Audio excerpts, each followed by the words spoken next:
চেষ্টা করেছে, অর্থাৎ সরে যেতে বলেছে, তখন কিন্তু তারা আরও বিক্ষুব্ধ হয়ে পড়েছে এবং তারা বলছে যে তাদের দাবি আদায় না হওয়া পর্যন্ত কিন্তু তারা এখান থেকে সরে যাবে না এবং সেজন্য তাদের যে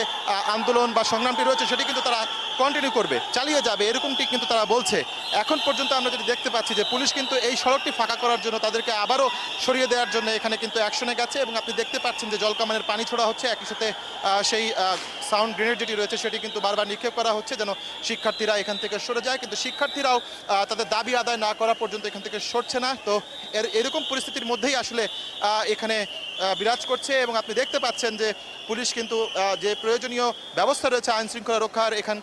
এখানকার সেই ব্যবস্থা কিন্তু তারা করছে এবং ছাত্ররাও কিন্তু তাদের দাবির প্রতি এতটাই অনড় যে তারা কোনোভাবেই কিন্তু দমছে না। তারা ছাতা নিয়ে এই জলকামানের পানি প্রতিহত করার চেষ্টা করছে, যদিও জলকামানের পানির যে ফোর্স থাকে আপনি জানেন সেটি প্রচণ্ড বেগে কিন্তু এই পানিটি নিক্ষেপ করা হয় এখান থেকে, কিন্তু তাদেরকে সরিয়ে দেওয়ার জন্য সেটি বারবার নিক্ষেপ করছে আইন শৃঙ্খলা রক্ষাকারী বাহিনীর সদস্যরা।